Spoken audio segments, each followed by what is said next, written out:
Okay. We've been blessed. Many have both. Wonderful. So thank you so much for sewing into me, and thank you for allowing me to come back for year three. When I was with you all the first 2 years, we focused on the devotional, and then that inspired the cookbook.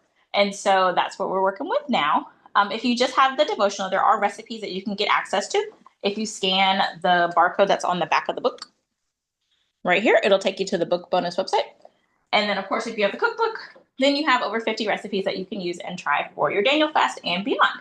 And I'm going to pin both of my screens so that way you can see my face and what I'm working with. Hopefully that works on your end. You might have to pin it yourself. Let me see. I think it only does it if I'm co-host, maybe. Did that change anything on y'all's end?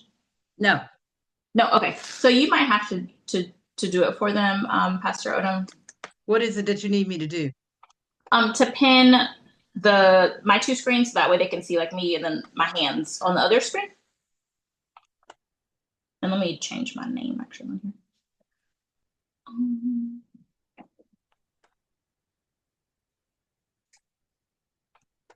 So I'll be Chef Asha Chef Twice on there. Okay, you're pinned. Okay, perfect. All right, so hopefully you can see both of our screens that we're working with. And tonight we are going to be making a recipe that I make even when I'm not doing the Daniel fast. And I'll also talk about some food ideas that can help you to have a successful fast. I know y'all are in the midst of it. I think you said you're on day 8, so that's good. You might be getting to that part where you're in a little bit of a slump and you might be thinking, okay, I need some more ideas. This brown rice is not cutting it. These fruit cups are not enough. I need some more sustenance. And so right on time. So I'm going to share some ideas of things you can make, and I'm going to use my phone for that so that way you can get a closer look. And then we'll come back over, and then we'll come back and actually get started cooking. So, and you all had some great ideas from earlier as you were sharing different things that you were eating. And so from this, seasonings are going to be your friend. So make sure you have those stocked and ready. Those cinnamon, especially great for the breakfast items that I've included in the cookbook, such as the oatmeal, or if you also want to have it in your dairy-free yogurt, that's an option as well. And I can show you those. So from here, we have the make-ahead oatmeal jars as an option. Adding cinnamon is great in here, and allspice. And then sometimes in smoothies, actually, that's good too. And I heard somebody said that they do, I think it was you, Pastor Odin, that you said you do the banana in your smoothies so that way you can have, right, okay. Yes, so the frozen banana in the smoothies is a great way to avoid having to add ice. Of course, fresh fruit, always an option that can help if you are having sugar cravings. Brown rice, bell peppers, onions, I'm going to use this one tonight. Honeydew, and then also don't forget about canned items. I know especially where you all are located, sometimes it's harder to get some of the fresh tropical produce because you all are further up north. And so same thing down here. I'm based in Atlanta. And so canned food is totally okay. So of course, beans are a good source of protein to keep you full. And they're pretty much a blank slate. So you can do pretty much whatever you would like to them. And then of course, our whole wheat pasta, tomatoes in a can that helps to make with your sauces. Chickpeas are actually pretty versatile. And I think last year we did a dish with chickpeas. I believe it was I want to say it was with you all. It's a dish that has chickpeas and tomato sauce and Cajun seasoning with it. And so if not, I can send the link for that. But these are very versatile and you can actually toast them and season them however you want to season them. And then you can make it so that they are crunchy. So if you put them in the oven, then it makes it crunchy. So that way, if you're missing chips, you have something that's similar. Not the same. I think you shared that with us last year because I do recall baking the chickpeas Yeah. for their crunchiness and just seasoning them with the various seasonings that we had. Yeah, like this. Yes. So the roasted chickpeas, you can use whatever kind of seasonings that you would like to, and hopefully y'all can see this screen too.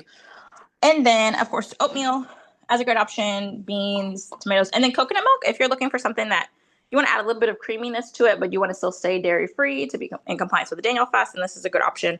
And then I heard earlier people were mentioning like almond milk, oat milk. Those all work. Just make sure you're picking ones that don't have added sugar on it. So just be sure to check the label when you're doing it because a lot of them have tons of added sugar. And then also nut butter, so like peanut butter, almond butter. Make sure that there's not extra added sugar in those because often they can sneak them in there and you don't even really realize it because you're just used to eating them. All right. And then as we're going, just feel free to ask questions in the chat. And I know Pastor Odom will help with that to be able to navigate those. And so we are going to be making, I think you said it was on 1-7, no. You're better than me. You had your page marked. So what page are we making tonight? I know the dish, but I don't think I marked it in my. Yeah, 97 is the sweet potato and zucchini scramble with rosemary. There we go. Okay, thank you. Yep. So we are making this tonight, and then also the brown rice. And so I'm going to be using microwavable brown rice. Of course, you're welcome to do stovetop or to do rice cooker brown rice. That's something that I know we've talked about before, that I say if my Asian brothers and sisters use a rice cooker, I'm not going to be cooking my rice on the stove because it works for them, it works for me, and I know they eat a lot of rice. And so if you have a rice cooker or even a pressure cooker, it heats up very evenly in that, so that's a great option as well. But we'll be doing this, and so with this, you of course can do variations. So it doesn't have to be the yellow bell pepper, and it actually doesn't even have to be all of these vegetables. This is a dish that you can use where whatever's in the back of your fridge, throw it in the pan. That's what this is. So things that are going to go bad soon, toss it in the pan, pretty much within reason. Pretty much any vegetable works well with this. If you're going to add something that's like a leafy green, you would want to add it towards the end. So we'll be making this. And then if you have some people, I saw someone else said that they were tempted by their spouse. If you have somebody in your house that's not doing the Daniel fast, this is a great dish to add some chicken to. So you can even do shrimp with this. It's very versatile. So we understand the what you're going through with that. So, all right, I'm going to move this off to the side. And then as we're working, feel free to ask questions as they come up for you. And I'm going to tilt my camera a little bit. So when you're making any recipe in terms of prepping, you want to start with a thing that is going to take the longest to cook. So in our case, that's going to be the sweet potatoes. So I'm going to start with those. And I know we've talked about this before, but I'm going to introduce you to the knives I like to use. So this is a Santoku knife, and it has the,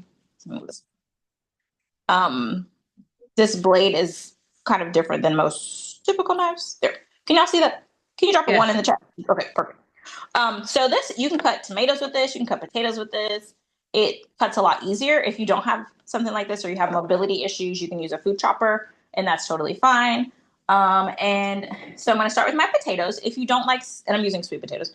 If you don't like sweet potatoes, then you can use, and I watched these earlier, but you can use regular potatoes, you can use rutabaga, you can use chayote. That's a popular vegetable in Central and Southern America. South America, not Southern America, but South America. And so you can use pretty much any kind of squashy, rooty vegetable, and it'll do the trick. So I'm going to cut off our ends, and I'm actually going to leave the skin on because that's actually where a lot of fiber is and a lot of nutrients. And especially when you are fasting, you want to have those things because you need that. Cutting off our ends first. And then I'm also going to be using zucchini. You can use squash. You can use butternut squash. You can use yellow squash. Any of that works. And then I'm also using a yellow bell pepper. And I think we've talked about this before, but each of the bell peppers are actually the same pepper. They're just in different states of gestation. So green peppers are ones that are done first. So they get plucked first. Then it turns, and I always get this order out of order. Then it turns yellow, then it turns orange, then it turns red. So that's why red bell peppers are the most expensive because you're basically paying the farmer to hold on to them for longer. So just a little tip as to why they are a little different. They do taste slightly different. The red bell peppers are a little sweeter, but not by much. So you can use whatever color you want. I just picked a color that would make my dish look nice because I've got the green and then the yellow, the orange, so just have some different variety. We're also using rosemary. And so this I just got from, it's Kroger down here. I think y'all have Ralph's or y'all have Albertsons, right? Is that what y'all have? For like the Albertsons? No, we don't have any of those. Okay, well, shoppers, We have kings, shoppers. shoppers. Okay, half of my family lives in Maryland, so I'm like, I know y'all have a major grocery store that's comparable. We have So, Giant and Shoppers and Safeway. okay, so this is just the fresh version of rosemary. If you have the dried, that works perfectly fine. If you are looking for this in the store, it'll be next to the salads, and it'll come in like a. Let me get my container. I can show you. It'll come in a clear container that looks like this, and so it'll be next to the other fresh herbs. So, and it lasts pretty good in the fridge. You can add a paper towel in here to absorb the moisture. I just bought this today, so I'm not gonna do that just yet. But it's very strong, very aromatic, so you don't have to use a ton of it. But I like rosemary, so I'm gonna use a lot of it. But this works well on potatoes. It works well in rice, honestly. So one of the dishes in the cookbook is actually also different types of brown rice. So if you're like, I'm tired of regular brown rice, you can pluck some of these off, add it to your rice whenever you add the water, and then it will infuse it into the rice. So it gives it a little bit of more of a flavor. And if you've eaten at Chipotle before, they use cilantro in their rice. So they have cilantro lime rice. Same kind of concept, but you would do the cilantro at the end after the rice is done cooking, and then the lime at the end. So because rosemary is a little bit sturdier, it's a stronger, like this is almost like a tree bark stem. It can withstand cooking for longer. So you could even bake this on like 400 in the oven with your potatoes whenever you're cooking them. And there's a potato recipe in the cookbook as well. But when you're doing things like cilantro, it's so much softer. So you want to add that at the end. So just a little tip for you. All right. So, and then we're also going to do some green beans. And for this, I'm using fresh green beans. You don't have to use fresh. It just is better a little bit. It's a little better for the crunch factor. So I just like it a little better. But all right. And then for oils, I'm using avocado oil. You can use any plant-based oil, and you can think about it like this. So anything that doesn't solidify when it's at room temperature. So for example, when you think about like butter that solidifies at room temperature, it's like a stick instead of a liquid. Or that can of bacon grease on the side of your stove. That would not be something that is able to be done for the Daniel fast because it comes from an animal. So so like grapeseed oil, olive oil, canola oil, avocado oil, any oil like that is perfectly fine for you to be able to use for your cooking. And so I just have a pan here. I'm going to move this over. Whoop.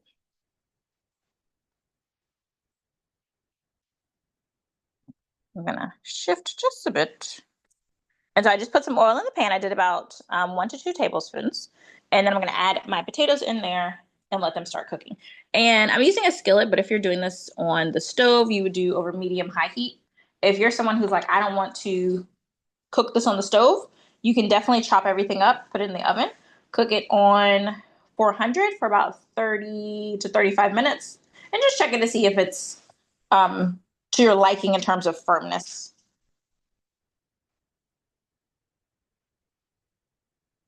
And then for this, I'm going to cut into like sticks. The shape that you choose is not super important, but you just want to choose the same shape. So, for example, when I cut everything else, I'm going to cut it the same shape so that way it'll cook at the same rate. And then that way when you're eating it on your fork, it makes it easier for you to be able to actually eat it.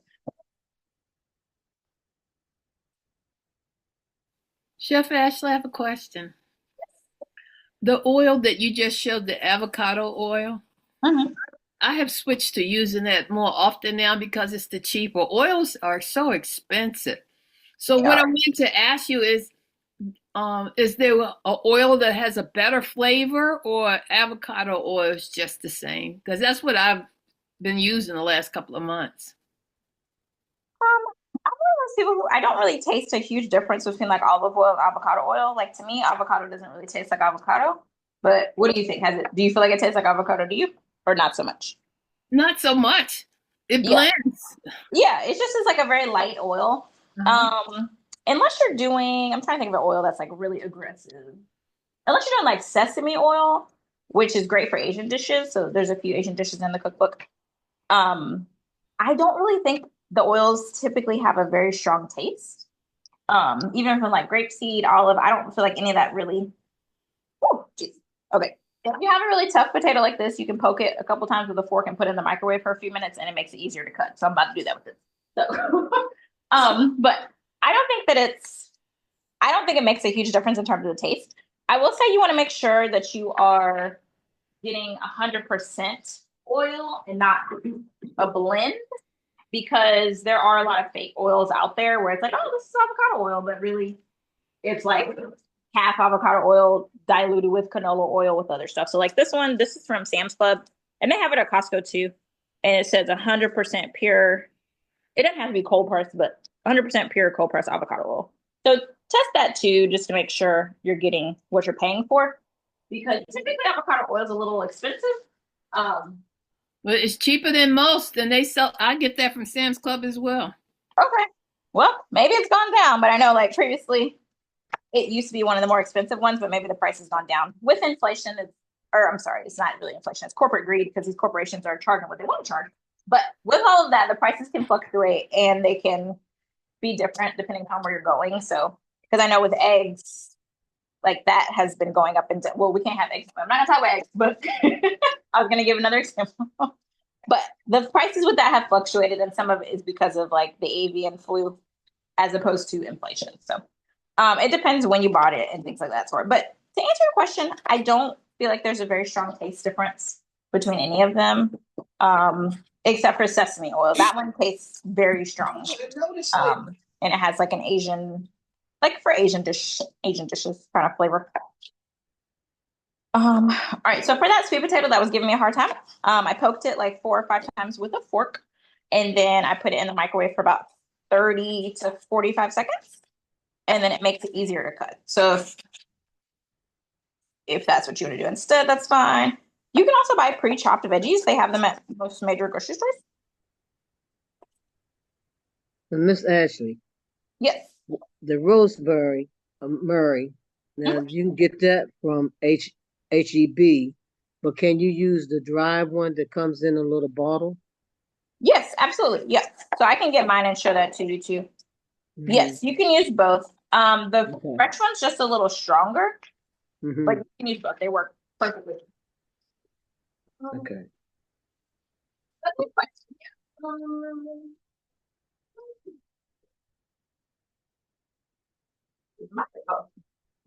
This is the dried one. This is from Sam's Club, but you can get this at any major grocery store. Yeah. Okay. And it looks a little different, but it works just the same. All right. Just use you'd use a little more of this one than you would the fresh stuff, because it's a little less pungent than the fresh one. But good question. Okay. And then when you're buying seasonings, I buy ones that are fitting what I'm doing. So like this one is big because I use it a lot. But if you're thinking you're not going to use it a ton, don't get this big one, because it's going to expire before you need it. When really seasonings, they expire, but it's not expiring unless something bad's going to happen to you if you consume it after that. You just have to use more of it to get it to taste like what it's supposed to taste like. Just something to keep in mind. And then we are going to use a little bit of salt and pepper. I'm using pink Himalayan sea salt. If you just have regular sea salt, that's fine too. No problem. This is available at most major grocery stores. If you have high blood pressure, this is a better option. Or you can just do salt-free entirely. Oh.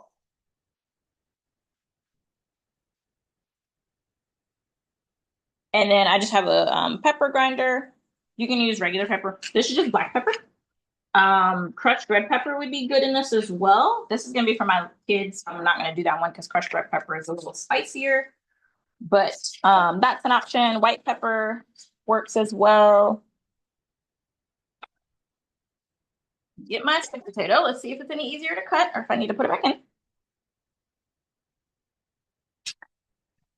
Okay, a little better.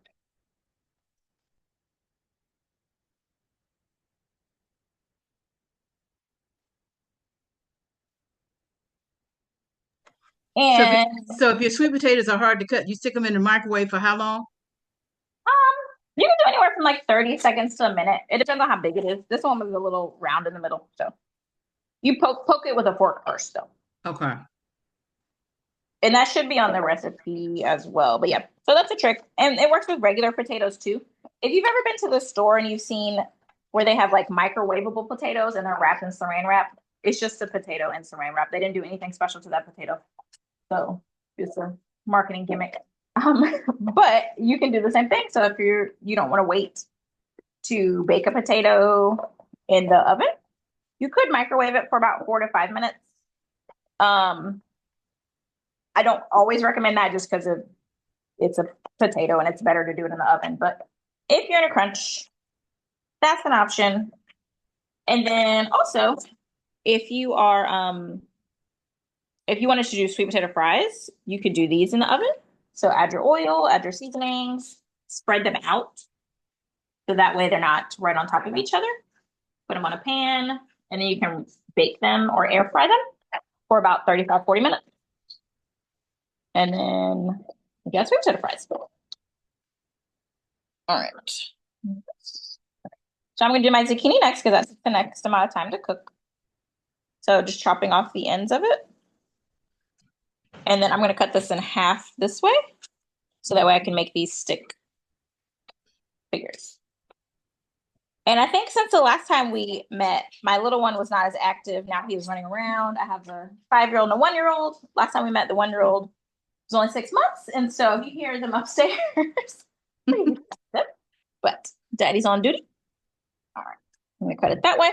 And then I'm going to cut it into quarters. So across and across. So we cut it in half. And then we're going to cut it in quarters. And the only reason for that is so it can cook evenly. You can cut it into, like if you were to do little medallions instead, I would just have cut this the same way. You just want to cut it consistently so that it cooks evenly and so that when you pick it up with your fork, it's the same kind. Same kind for your mouth, so it's easier for you to put in your mouth.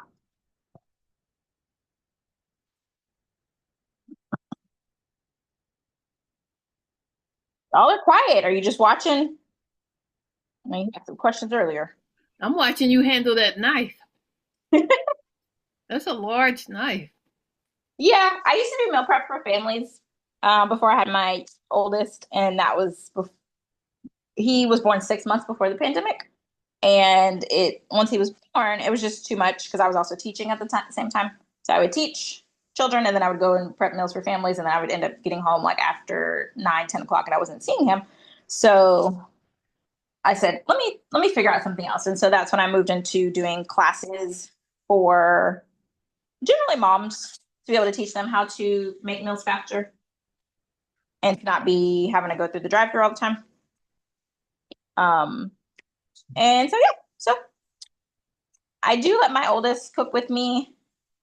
I don't let him use this by himself, but I'll put his hand and then put my hand on top because I need him to cook for me. So I'm just sowing some seeds into my future with teaching him how to cook and for himself too. Can you use squash in place of the zucchini? Yellow squash? Yep. You can use yellow squash. You can use butternut squash. You can use pretty much any squash. You can use rutabaga. Any of that works. If you like pumpkin, you could use that. I probably wouldn't do that with the sweet potatoes because it's kind of conflicting. But so if you were doing the rosemary that's dried, I would add it probably about now.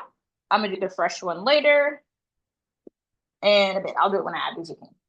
But this is a dish that it's really hard for you to mess up, so don't feel like you're gonna mess it up if you do something wrong or add it in the wrong spot. Oh, onion, where's my onion? Let me get that. There we go. Okay. So this is an optional thing. And let me get the lid. So because I want this to cook a little faster, I'm gonna close the lid on it. But also, I could add some water to help it steam. It just depends on how crunchy you want your vegetables. So if you want them pretty crunchy, I wouldn't add water because you want it to crisp up.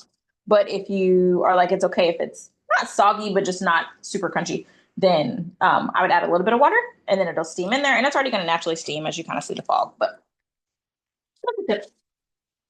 And I'm using a white onion. You can use yellow. You can use red. No, actually, I want to use a red one because that one looks a little prettier. Let me get a red onion.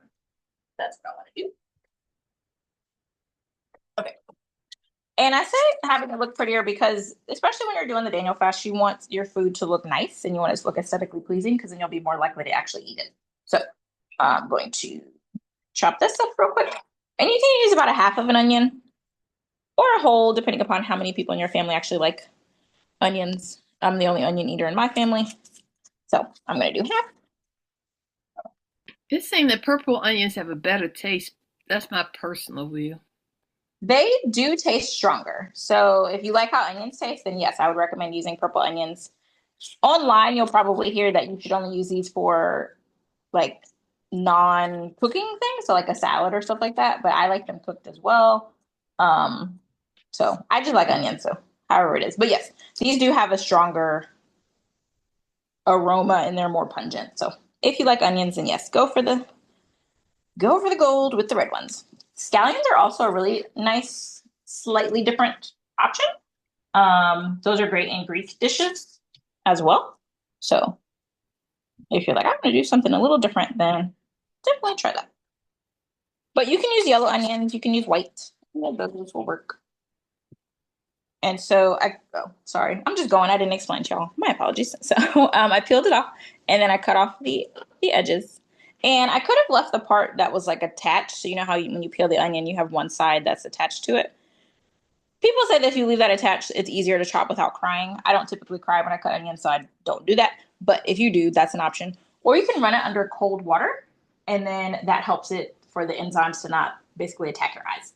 Or you can do a wet cloth or paper towel next to the cutting board, and then it will also help if you get teary-eyed when you cut onions. So, sharing some tidbits. All right, so pop those off, and then I'm just going to cut it the same way. So I could do thicker pieces, but I'm going to do them a little skinnier, a little thinner.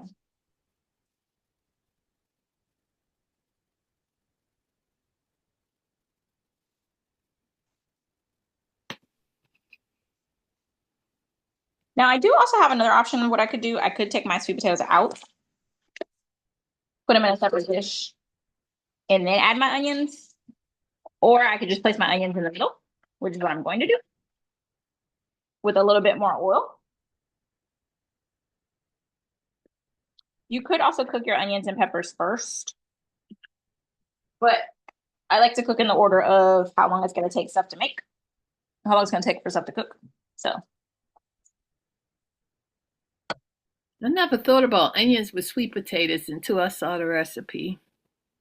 yeah, I mean, at the end of the day, everything's going to taste like rosemary anyway. So it's going to mellow it out a little bit. And since these red onions are cooked, they're not going to be as strong as they would if you just ate them raw, like in a salad or something.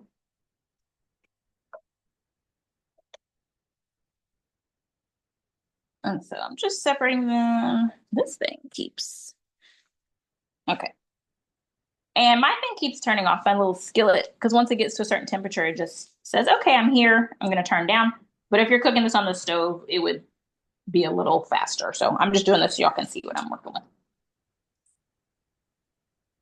You wouldn't have a sister named Lois, do you?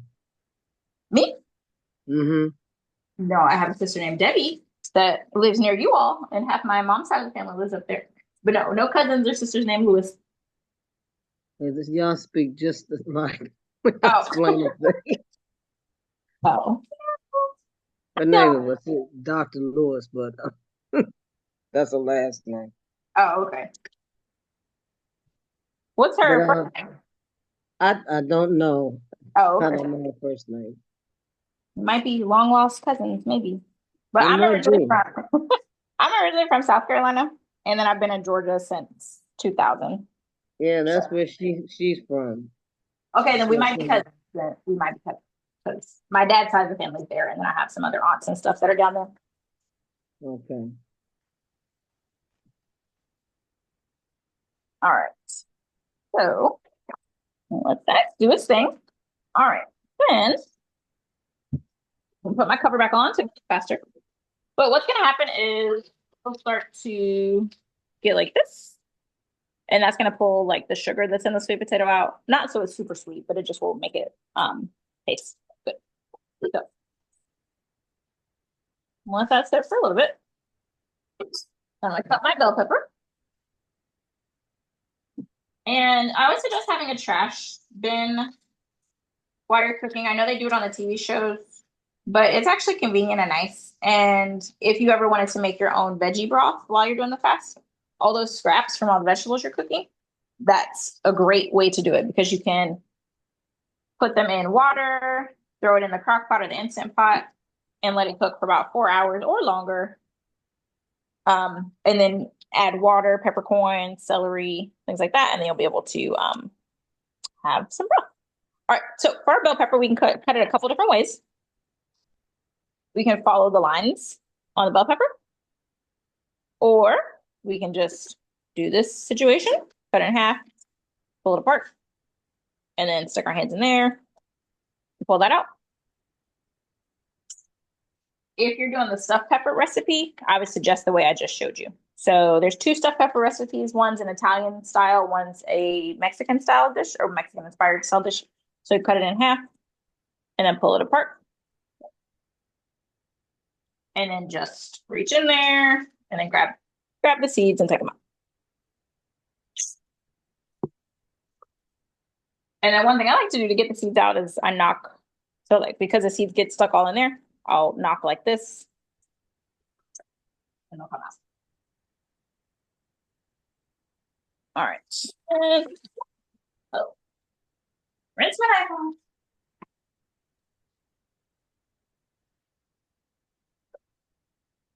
Okay. All right. Then when you're cutting them, put it on you can do it this way or this way. I typically like to cut it this way. This way, to me, you have more chance of it sliding. And if your knife is not really sharp, then it's not going to cut it. So even though I wasn't pressing that hard, this knife is sharp, so it was able to cut it. But if you have a knife that's not sharp, I wouldn't suggest doing it this way. So safest measure, hold it that way. And I can add my bell peppers at the same time as my onions. So I'm about to open this back up and put them in there. And that just depends on how like sauteed you want your bell pepper to be. If you want it crunchy, I would add this at the end. If you want it soft, then I would add it now.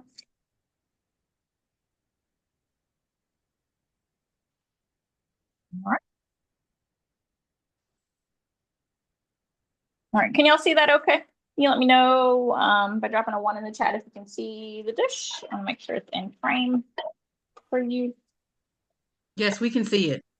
Okay. All right. Thank you. Thank you, Nina.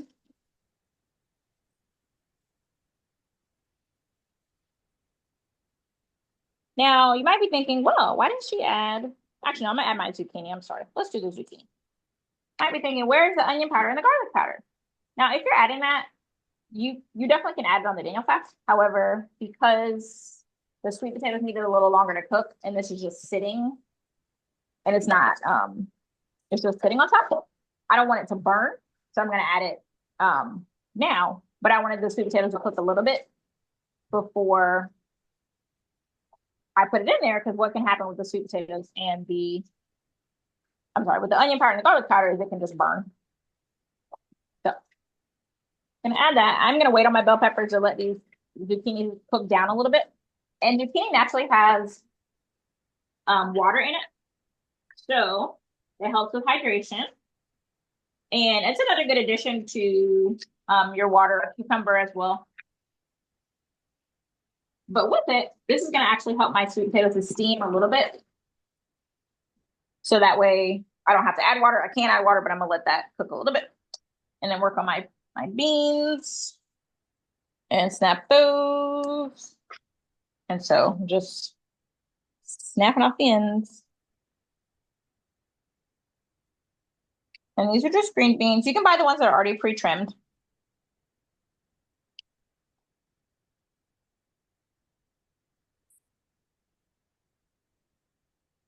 And since these are already naturally the shape that we were going for, then I don't really need to cut these. If it was super long, then I would cut them, but because it's about the same length as our other ingredients, then I'm good to go. The green beans are definitely optional, but it's just another nice way to get a veggie in. Asparagus would be another good option as well if you are not a green bean fan. I just know asparagus is sometimes more expensive and harder to find because it's not always in season.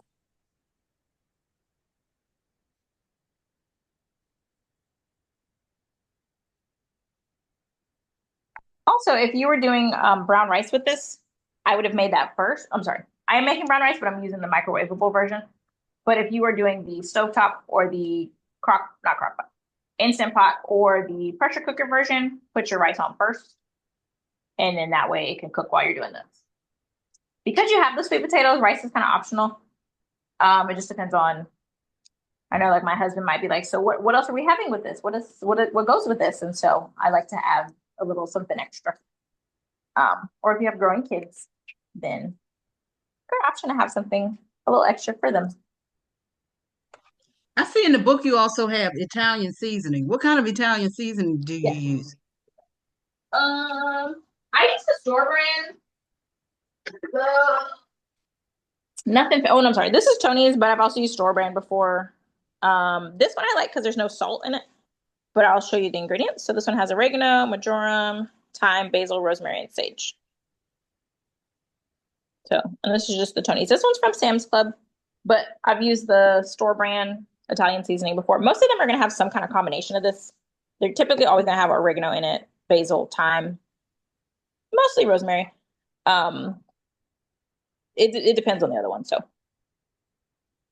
but yes, thank you. Forgot about that.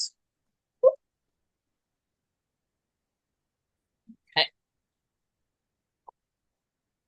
And see, I'm glad you mentioned that because this is why you won't find baking recipes in the cookbooks, because with baking, if you forget an ingredient, you got to start all over. But with something like this, with a dish like this, you can always add it in. So I do tend to forget ingredients sometimes. So we will add some of that. All right, we're going to stir this. Looking good. And so we want to make sure our sweet potatoes are not sticking to the bottom. And so you can move them around, get those zucchini on the bottom. You can also take some out. So if you're worried about the pan being crowded, you can always take some out and put it on the side. So I might do that for the sake of our time. You could use a wok pan, right? Yeah, you can. It's just gonna center the heat towards the center, like the center of the pan. But yeah, you can. Okay. I typically just use a regular skillet, but a wok would work as well. All right, I'm gonna take some of this. A little too crowded for my liking. And in the cookbook, I think it says 2 zucchini in it. I used 4, so there's that. But like I said, you can't really mess this recipe up. So, all right, I'm gonna add move my stuff to the side. Add my bell peppers.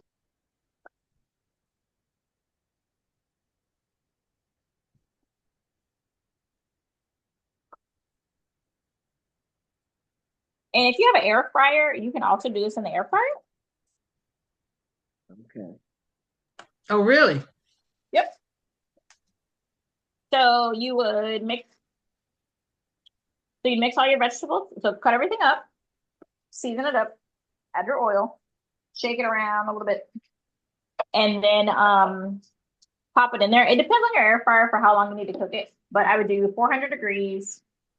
Start at like 15 minutes, but watch it because I know my air fryer is inside of our oven, so it cooks a little bit faster than some of like the tabletop air fryer, countertop air fryers. So just watch it. So anywhere from like 15 minutes, I would say no more than 20. But yeah, definitely can do as an air fryer recipe. I'm curious as to how your air fryer is in your oven. I haven't seen that. Yeah. So we got a new oven last year, and before that I typically didn't use the oven because our old oven was terrible and it came with the house and it just didn't work very well. And it would just take so much longer to cook stuff. So, oh, hold on. When I was looking at ovens, I said, well, if I'm gonna get a new oven, then I need to get a new oven. Like I need to get one that's like this. And so surprisingly it wasn't that expensive. It was actually on par with some of the just basic brands. It's the Whirlpool, I think. Yeah, it's a Whirlpool. And so it has convection, um, sorry, convection, conventional. Okay. So regular baking, convection, and then air frying. So you don't have to preheat it with air fryer. You just shove it in there just like you would with the air fryer that's on your counter. Interesting. Yeah. We air fry in this house. I just found out today that your microwave can lock on you for child safety. Yes. Yes. I didn't know that. Yeah. They've had to do all kinds of things. My little one has decided he's going to climb on the oven. And so we have a child lock on it as well because he likes to press the buttons because he sees us pressing the buttons. So, so yes, for sure. But yeah. So if you have an air fryer that works, you can definitely use that. Let me add this other stuff. So I'm using granulated garlic. You can use garlic powder. It's just a different shape. You can also use onion powder as well. Just to let you know, you got microwaves that have air fryers too. Nice. Thank you. I'm learning some things. I better look at mine. Yeah, I didn't know that either. I have the portable countertop air fryer. The new microwave, they have the air fryers built in. And the stove.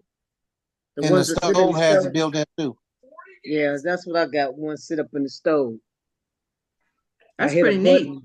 Yeah, I hit a button and it locked my microwave. And I was like, why does thing keep saying lock? So I had to look it up. And they say hit a button down the bottom where under star. Or it might be an L or then it might be a star on it. And it unlocked it. That's how I found out it was a childproof. Yeah. That's good. Yeah. Yeah. Oh, also, you can go to the Amish market and get a lot of the stuff too. Yeah. Rosemary and oil and all that too. Yes. I forgot y'all do have those up there. One of my aunts used to live like right on the line of Maryland and Pennsylvania. And so they had like a big Amish market up that way. So yes, for sure. If you don't have that, you can do like a Lidl or Sprouts or Fresh Market. Aldi typically has some good options.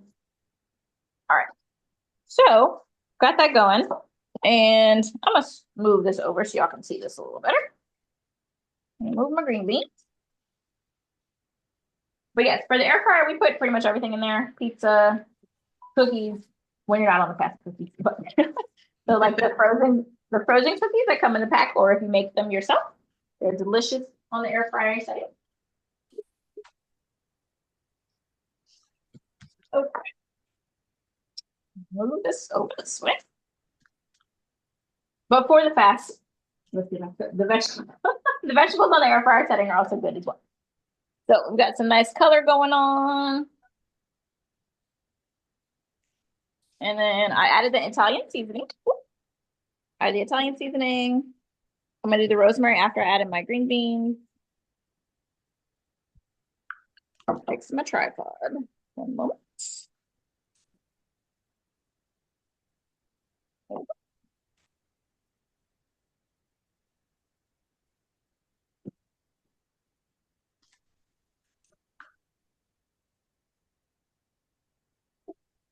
All right, so I added that. Now, when you're doing your rosemary, you can do, these are called sprigs. So like the little portion right here. So you can do anywhere from like 1 to 3. If you like rosemary a lot, you could do this whole thing. I'm gonna do 4. I know I said 1 to 3, but I'm gonna do 4. And then you can just rip them off like that. And I already pre-washed this, so you just rinse it underwater gently, and then you just kind of break it apart.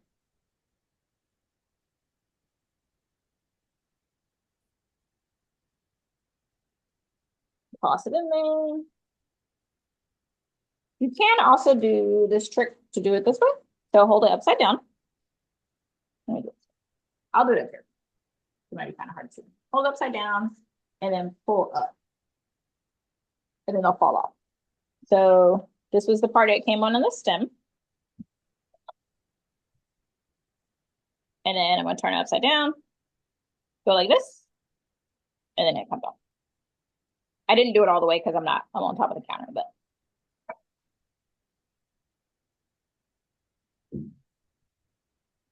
All right. The onion that has the flakes in the jar, you can use that too. You said the onions that have the flakes in the jar, like in an oil? No. Oh, the red pepper flakes? Mm-hmm. Like these. Yeah, you can use that. Oh, onion. I'm sorry, you said onion. Yes, you can use Onion. those. Yeah. Those work. You can use onion powder. Any of that. I don't like to make recipes where it has to be so specific that you got to use the exact same thing because sometimes people don't have access to the exact same thing. So any variations. I do add different options in the cookbook as well that you can use. So yes, that works. And I did the green beans last so they can be a little crunchy. If you like yours a little softer, you can add them in when you do the bell peppers. And if you have a grill, this would be delicious on the grill as well. So even if it's like a George Foreman or something like that, you might want to put it in foil, or if you have like a little, sometimes grills have a container where you can grill your stuff inside of, you might want to do that. Like that.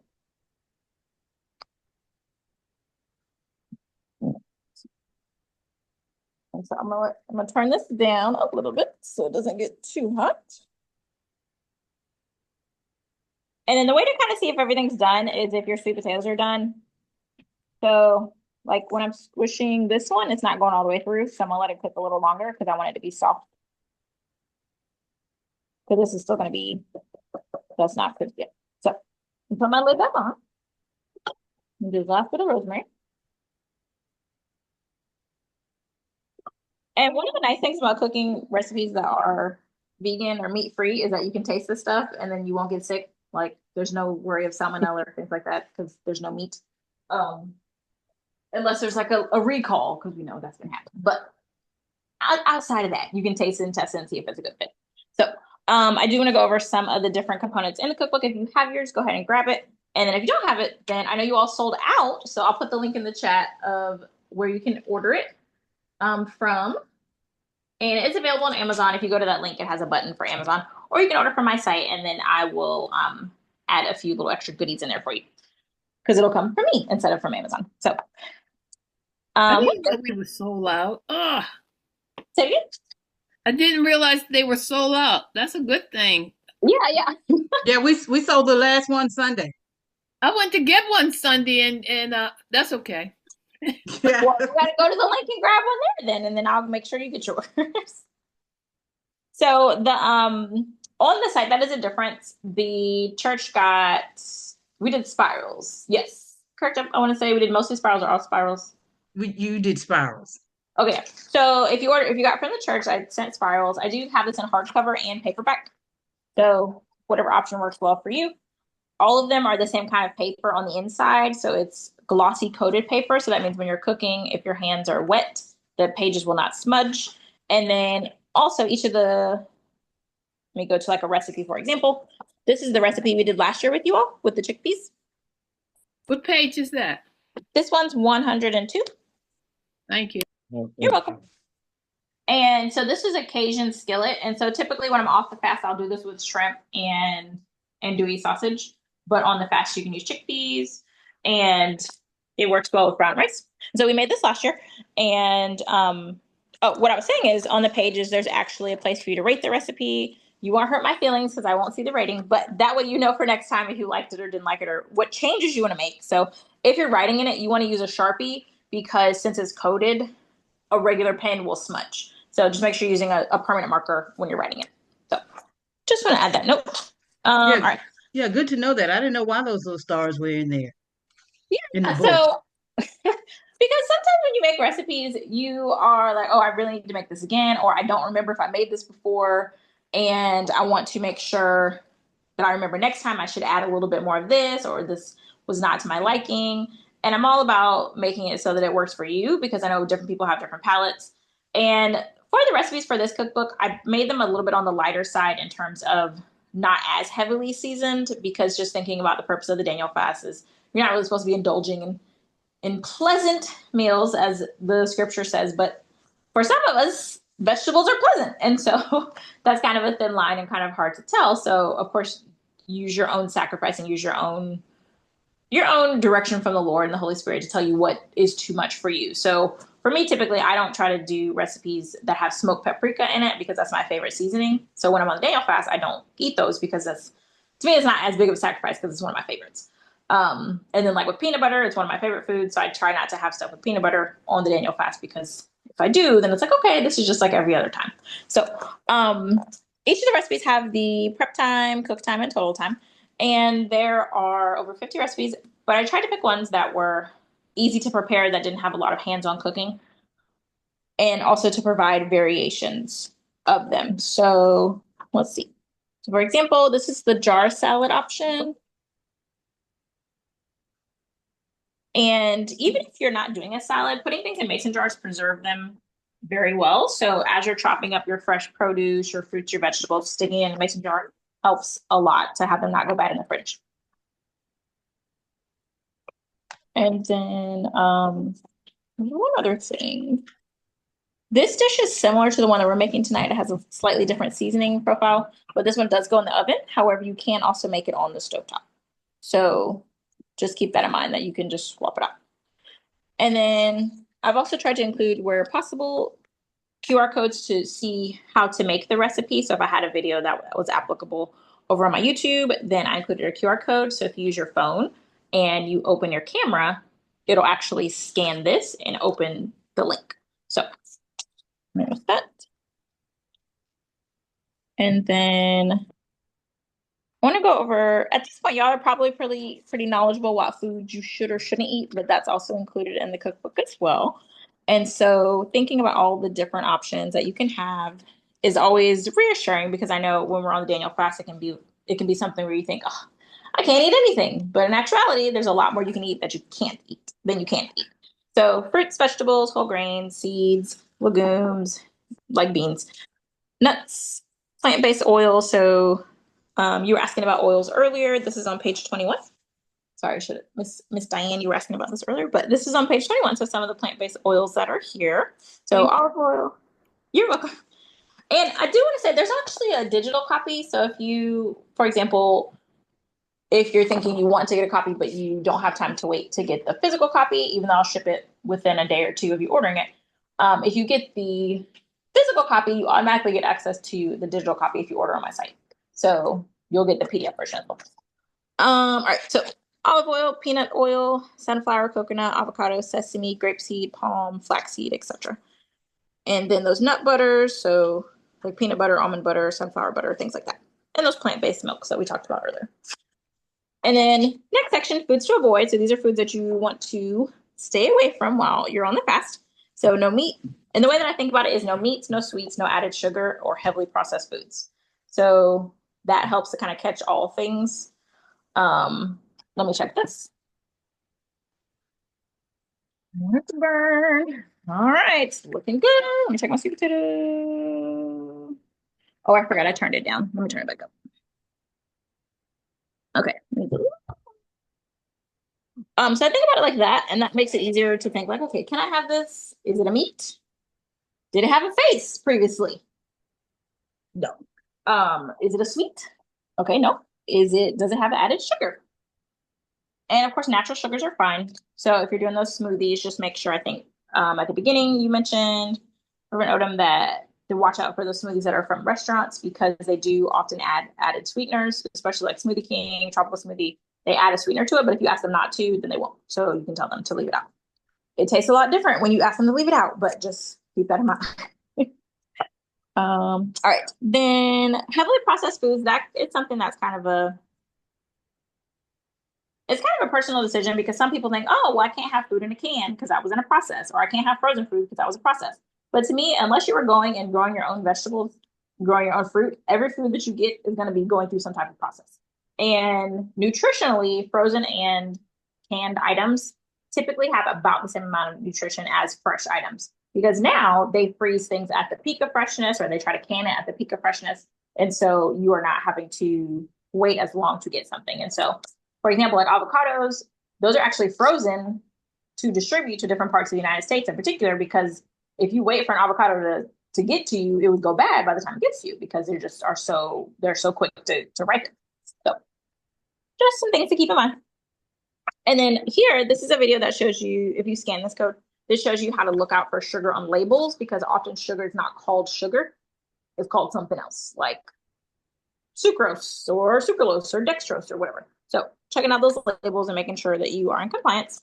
And then these are some foods I put to think about, because depending on your congregation or depending on your personal walk with Christ, you might decide that you don't want to eat some of these things in different quantities or things like that. Oh, okay. Miss Veronica said, this is delicious. Yeah, thank you for cooking with us. If you're brave enough, you can show us your plate, but I'm glad you like it. If not, it's fine. So thinking about fruit juices, some congregations say just water, but to me, and obviously follow what y'all are doing, follow what the spiritual guidance in your house says. But to me, if I can have an apple, why can't I have apple juice that's just an apple smashed into pieces? To me, I've never understood that, but that's just me. God made me this way to ask these questions, so just throwing that out there. But if you're doing fruit juices, make sure it's 100% fruit juice, preferably not from concentrate. However, there are food deserts that exist and you might not have access to fresh squeezed juice, and that's fine. So do what you can and understand that whatever your sacrifice is, that is between you and God. So, herbal tea is another one that's kind of a iffy topic. Some congregations say yes, some say no. So it's something to think about. And then seasonings in general and how many seasonings you want to do. So, all right. We've gone over a lot. Leslie, Chef, I have a quick question. Is your direct order on page 1, danielfastjournal.com? I'm looking for your direct order. The cookbook or the devotional? Cookbook. So the cookbook is at danielfastmeals.com, and I can put that back in the chat for you. Okay, thank you, Danielfast. You're welcome. The journal is at danielfastjournal.com, and I say journal, but it's a devotional. Oh wait, hold on. Let me redo that.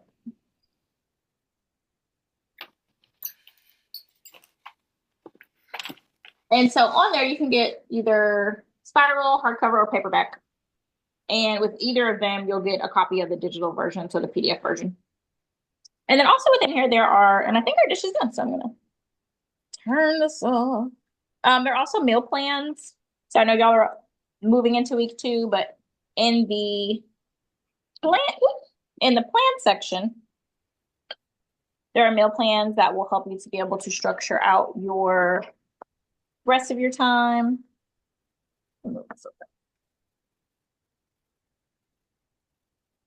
So for example, this is week 1. Let me just take this off this tripod. I'm trying to keep it on the tripod, but this is not gonna work. Okay. So this is week 1 for the meal plans. And so I've included meal plans that have open spaces in case you're someone who wants to add some variations, things like that. Or if you're like, I need to know exactly what I'm eating all throughout the day, then I have that as well. So you have both options. And then the grocery shopping lists are on the next page. And so you can have that. And you'll also be able to get access to printable ones. So if you need to take them to the grocery store with you, or if you're like, I don't want to write in my book, then that's fine. You can scan this and then it will show you how to get the printable versions. And so there's 3 weeks of that. And then there's actually practical application each week. So different things to help you to structure things out. So snacks, there's a snack section, because you can really be hangry on the Daniel fast. And so we want to make sure that we're not hangry and not snapping at people. And then there are also scriptures throughout to keep you encouraged. And then in the back of the book is the pray section. So it's structured as plan, prep, pray. And then these are some ways that you can connect with God before your fast, during your fast, and then after your fast, especially as you're reintroducing different foods into your diet. You want to make sure you're doing it slowly, so that way your digestion is digesting and working properly. And then there are scriptures, and then just strategies to help you with that.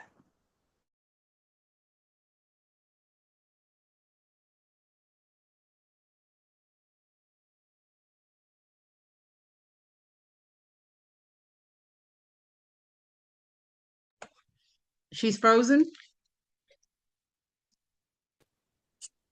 Can Okay. you see? Oh, Now, okay. yeah, I thought you were frozen for a minute. Oh, no.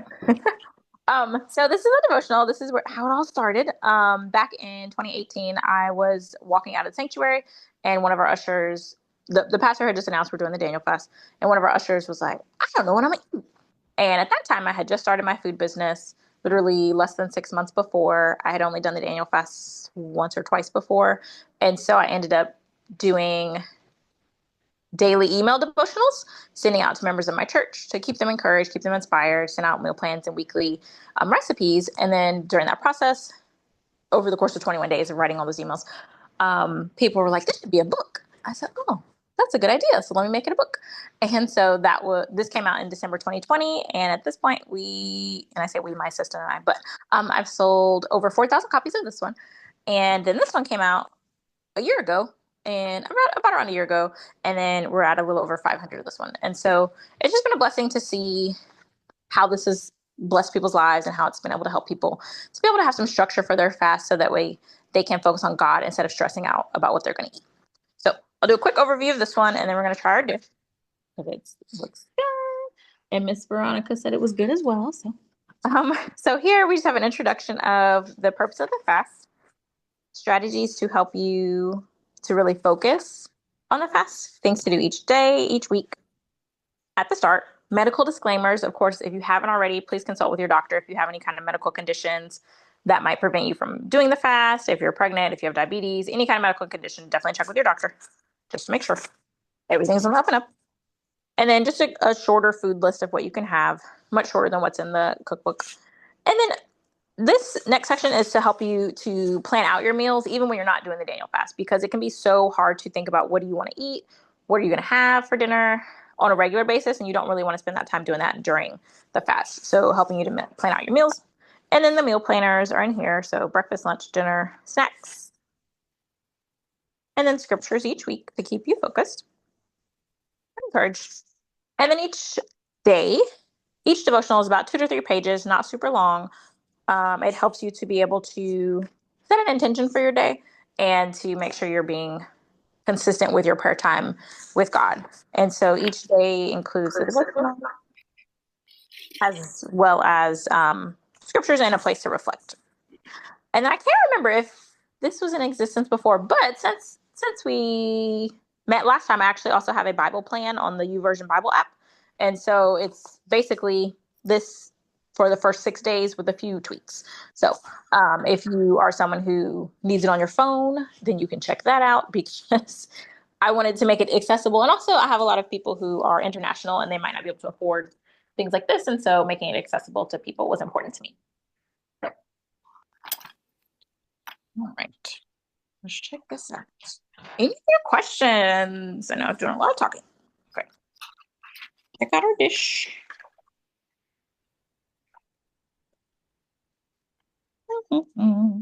So is that dinner for tomorrow?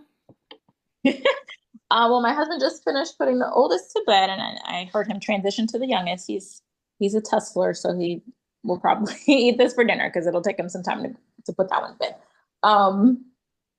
So no, this is dinner for tonight. But this will last a couple of days. And I know here it's supposed to snow in Friday morning. And down in the South, snow's a big deal here, as y'all might have heard. So cooking some things so we'll have stuff to eat because we won't be snowed in, but they don't have like snow plows and things like that down here. So I know it's not a big deal to y'all up there, but to us it's a big deal. People go take everything out the grocery store. Okay, yes. So it wasn't too bad here. I just went before I came, and they still had stuff stocked, so that was good. Ooh. Tripod is sliding down. So I'm gonna take this out and try this, and then for the rice, I'm just gonna do the rice cup, the brown rice cup. They have them by it's by the Minute Rice Company, and they have them. They have brown rice, they have wild rice, and brown rice. I threw away the container, so I can't really show you what that looks like. But they're these little rice cups, and just heat them up for a minute, and then the rice is good. If you can make the rice another way, that's fine. I did not, so we're doing this. So, but it tastes good. So just put it in the microwave for a minute. Let it do its thing. And you can serve this without rice. You don't have to include rice with it. So, okay.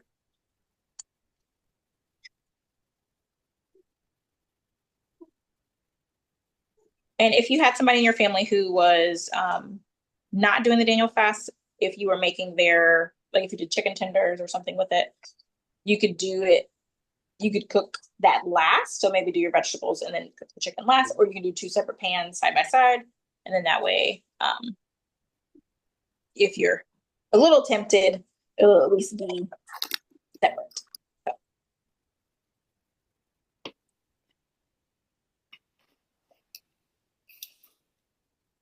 Put this here. It looks delicious. Thank you. This is what I made for a couple years. It's always good. All right, I'm leaving some space for my rice.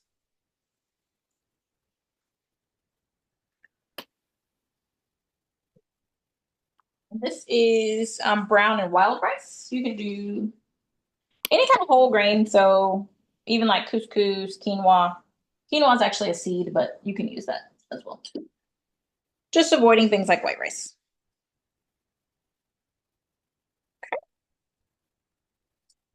Flip you over. Miss Veronica, did you do rice with yours, or you just did the veggies? Let us know in the chat or on the mic. I just did the veggies. Okay. Do you think this is a dish you would make even when you're not on the Daniel fast? Yes. Very good. And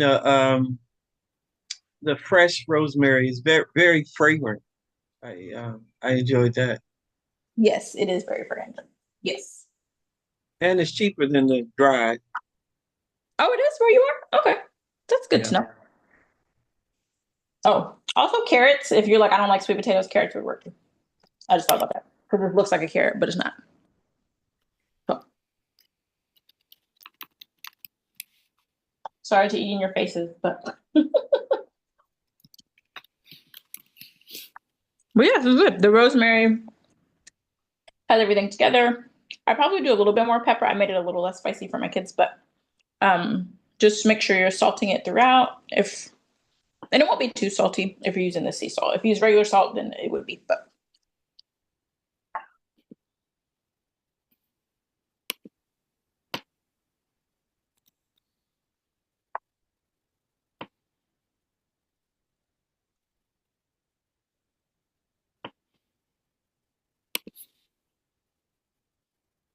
see, any other questions I can answer for you?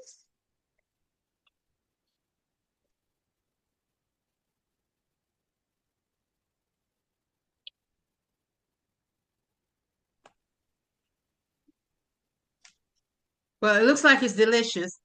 Thank It does you. look good. Yeah, because you are definitely enjoying it.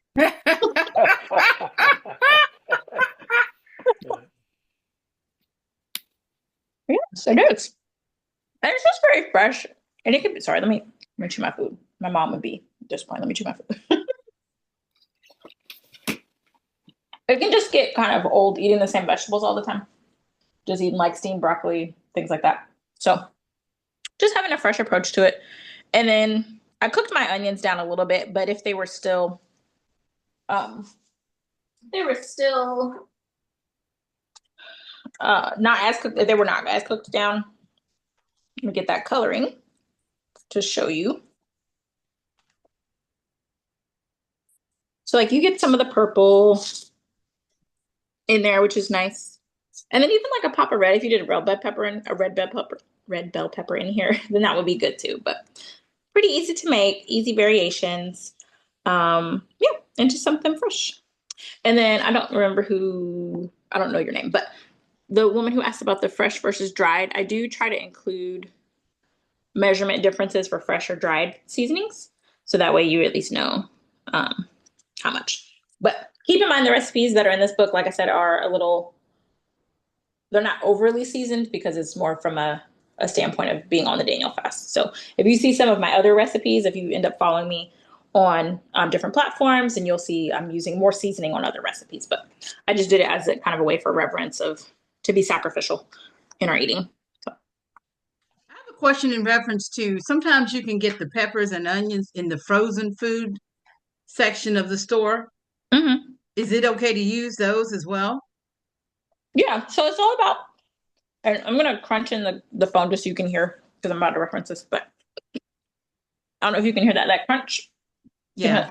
So you're not going to have that if you use the frozen one, but that's totally fine because this is the only thing that's crunching in this dish because everything else is cooked down so much.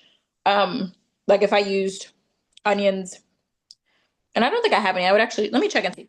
Actually cut them up ahead of time and then freeze them like that in a freezer safe bag. Let me see if I have any I can show you. I don't think I did. Oh, wait. So one of the things I do for meal prep, like for my family and what I used to do for other families, is just slice up onions and peppers ahead of time. So that way, when it's time to make them, they're already ready to go. But you can also just buy them this way. Usually they'll be like the diced ones, the smaller pieces. But when I use this, I know, okay, I need to use this for like fajitas because those are already going to be not soggy, but they're going to be kind of mushy anyway. Or for soups because those are going to be a little softer. I know I wouldn't be able to put this on like something and get a crunch because what will happen is when it's frozen, the water that's in the vegetables is basically freezing as well, and it's kind of like expanding it. So that way when it starts to melt, then it like deflates it. Mm-hmm. So, which is fine. Just know that it's not gonna taste the same in terms of texture if you wanted a crunch. But if it was gonna be soggy like this, not soggy, but you know what I mean. If it's gonna be a little soft like this, then that's totally fine to use pre-chopped, frozen, totally fine. And then if you have onions or peppers that are gonna go bad, I do suggest, so you can save your money, to chop them up ahead of time, toss them in the freezer. This is a food saver bag. If you remember the infomercials from like the 90s, things that suck all the air out. You don't have to use that. You can use a regular Ziploc freezer bag. Just try to get as much air out as possible. It'll be more likely to get frostbite in that kind of bag. But if you're not leaving it in the freezer for a ton of time, then it's fine. So about 1 to 3 months in that kind of bag. This will last anywhere from like 6 months to a year because the air has been sucked up. But you don't have to get a fancy machine. Just throwing that out there.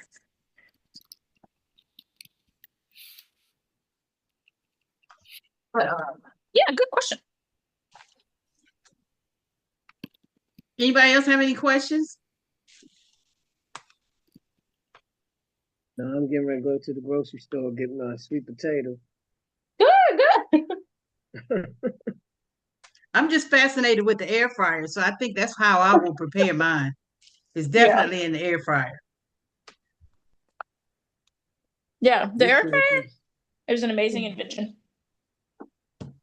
And it's very similar to convection, like back in the day. But if it's in the oven, I know it's a little different. So, and I always get them confused. One of the things, so like one of them cooks one way, one of them cooks the other way. So air fryer versus convection. So one cooks from like top and bottom, and then one of them cooks from the back of the oven, at least in mine. So it's just like circulating the air. If you do it in the air fryer, you do want to shake them or flip items about halfway through. So that way it can get crunchy on both sides. Because if you don't, then it'll be soggy on one side and then crunchy on the other side. So I meant to say that earlier. The gentleman said on the microwave. Oh, say it again? He said on the microwave, do it say air fry? Because I don't see that on it. I say automatic semi-cook or something like that. So it's not on every microwave. It would probably have to be one of the newer ones. Like my oven is a newer oven. My previous one didn't have it. But it typically is a newer one. So if it has it, it'll say air fryer setting. Like there's a button on my stove that says air fryer. Okay. And then as you all are making these, please tag me on social media if you decide to post yours. I'm Chef Ashley Chef on all platforms, and I'll share and post as well. And then I do have a Facebook group for the Daniel Fast if you need some encouragement and positivity during your fasting time. And so I can put that link in the chat as well. It's also in the book throughout if you have in both books if you have one of those. So, but yeah, I'm excited to see your dishes and all the different variations that you all are going to do from the air fryer to the oven to the different options. So, Anybody else have any questions? This is your time. Yeah, I got a question, Chef Ashley. Mhm. I heard you say you're from South Carolina. Have you heard of okra, corn, and tomato mixed with rice on brown rice? Do you have any ideas? Because I'm just learning to cook. I haven't been cooking, but now I'm learning. But have you heard of it? I've heard of okra stew or okra soup. My mom used to make that. It was you would get like the mixed vegetable blends, like it has like the corn, the carrots, the peas. Do you know what I'm talking about? Okay. Yeah, with okra. Yeah. Yeah, so okra, that mixed vegetable blend, a tomato sauce, so you could use for like the base of it, and Yeah. then I don't know what kind of seasoning. I never ate it because I don't like okra. I'll ask her what kind of seasoning she put in it. So because I don't know. Okay. Because I'm not an okra person, but yeah, that's very big in South Carolina is okra. I just saw her prepare it one time, and it looks like it was drooling when I was little, and so I've just been traumatized ever since. But I do know she would also do when you're not on the Daniel fast, you could do some like Roger Wood sausage in there, or some like smoked sausage in it. Of course, not on the fast, but so a tomato sauce base, so either like a pasta sauce because it'll have a little bit more seasoning to it. It'll probably be like Italian seasoning. The mixed vegetable blend, the okra, and then I think and then she would do the sausage. But I'm pretty sure she added some other seasonings to it. But I can ask her, and I can share it with Pastor Odom to send to you. Okay. Thank you. I want to pick you on that, Brother Gordon. My dad from his people from South Carolina, Columbia, they have the corn and the onion, and they get the stewed tomato that's in the can, and you mix that up, and then you chop the okra and mix it in and put it over rice. There you go. That sounds like what he was looking for. Okay. Thank y'all. Mm-hmm. All right. Anybody else? Yeah, good question. Thank you. You're welcome, Miss Diane. Anyone else? All right. Chef Ashley, as usual, fantastic job. Thank you again for coming on. Of course. Thank you for having me. Absolutely. And every year you do something. Are you doing anything else? Is anything else in print right now, or we're just at the cookbook? So I have two businesses. I have the food business, and then I have a book business. Because once I started making all these books, people were like, "Oh, help me make a book." So that's the other business that you might have seen on my name, called Shep Publishing House. And so I help authors, self-published authors, to be able to publish profitably. Because what I was finding is that a lot of authors don't make any money, and then if you don't make any money, then you can't do work in the kingdom, or you can't support people, or you can't donate books to libraries. And so I do have a book coming out about that, to help self-published authors to be able to host pre-orders, so that way they can cover their publishing costs, because publishing can be expensive. And so that's coming out next month, at the end of this month, early next month. And then I do have some more cookbooks down the line. I'm going to do some general cookbooks, so like non-Daniel fast cookbooks, and then also just things to have throughout the year, because the response to this one has been great in terms of churches and even just individuals. So I want to be able to do that for people who are not on the fast, so that way people can just have healthier eating habits and be able to feed their families, because with the way things are going now, with the price of food being so high, I'm even looking at doing one that's more of a budget cookbook to be able to support people who are trying to not throw away food that they have in their house, but also who are not always sure what to make. So using what you have at home essentially to be able to make dinner. So it's coming. It's coming, but Wonderful. Thank you for asking. Yeah, we like to support. Again, thank you for year 3. We've been at this. It's our 3rd year. Yes. Thank you. I hope to come back next year again if it's the Lord's will. So. Amen. Anybody else got any questions? Any comments? You're welcome, Francine. You're welcome, both. Thanks for joining. Thank you. All right, everybody. Have a good night. Thanks again, everyone, for tuning in. Chef Ashley, thanks again. Thank you. Good night. Good night. Good night, all. Good night. All right. Have a good one. Okay. Good night. Good night.